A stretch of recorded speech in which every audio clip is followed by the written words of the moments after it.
what this says here says, what is the atomic mass of hafnium? If out of every 200 atoms, it says out of every 200 atoms, 10 have a mass of 176, 38 have a mass of 177, and 54 have a mass of 178, and 28 have a mass of 179. And lastly, we see 70 have a mass of 180. Okay, what can we do with this information here? It says, what is the atomic mass? Okay, which is the same thing as basically saying, what is the average atomic mass, if that makes more sense to you. Average atomic mass. Okay, so out of every 200 atoms, 10 have a mass of 176. So out of 200, which would be in our denominator, it says 10 have a mass of 176. So 10. Now what we're actually doing here, we're finding their abundance. Okay, so 10 out of 200 will tell us we can actually compute the percentage that is there, right? Now it says 38 have a mass of 177, so it's 38 out of 200 have a mass of that. All of these are going to be out of 200. 54 out of 200 have a mass of 178. 28 have a mass of, 28 out of 200 have a mass of 179. And then lastly,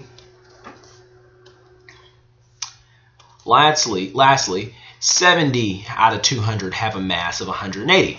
Okay, now we're going to go ahead and find their percentages. So 10 out of 200 would really be 1 over 20, which will be 5% or 0.05. Now 38 out of 200 would be 19 over 100, which is the same thing as 19%, which would be 0.19. 54 out of 200 would be 27 over 100, which is the same thing as 27%, or as a decimal, 0.27. Now, 28 out of 200, which would be 7 out of 50, which is the same thing as 14%, which would be 0.14 as a decimal. And lastly, 70 out of 200, 70 out of 200, which will be 7 out of 20, which will be 35%, which is the same thing as 0.35. Okay, these down here, what this gave me their abundance. That's what that did there. This is my abundance of each of these isotopes here. Okay, let me see here. Okay, now this, let's use a different color. 5%, that would go with the mass of what? Well, that's 10 out of 200, which is 176 of a mass. And then 19% would be, it's 38 out of 100, which is 177 as a mass, which I'm getting this from this table up here. So I'm just going to go ahead and, not really a table, but I'm getting it from this information above. So I'm just going to go ahead and finish filling it out. 179.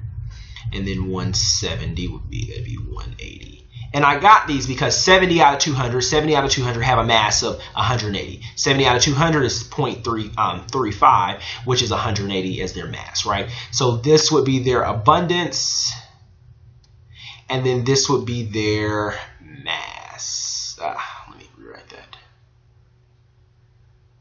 And this would be their mass here. That will be their mass. Okay. Now that I have this information here, we can go ahead and set it up. Well, we understand that the formula would be the mass, which is the 176 in this case, times the abundance, which is 0.05. And then, of course, for the other ones, 177.00 times 0.19. And then we have 178.00 times the abundance of 0.27. And let's see, we have 179.00 times the abundance of 0.14. And we also have the mass of 180. And its abundance is 0.35. Now, once we multiply all of these, of course, you know what you're going to do with them. After you do that, you're going to compute the sum. So that's where we get our summation symbol here. Sum of all. Okay? Let's go ahead and do that. I'm going to go ahead and pause the video here and fill this out, and then you can just compute it if you have any trouble or any questions. It's just multiplication. Okay, so once we actually multiply this here, we'll get this and this and this. We'll get all these answers here, and then we get the sum of these. We add this to this to this to this to this. We add all of these up, and then we'll get the total sum, the grand sum of 178.52 AMUs, which would be our average atomic mass of these this element here, hafnium, and that answers our question here. That's our answer to this question up here.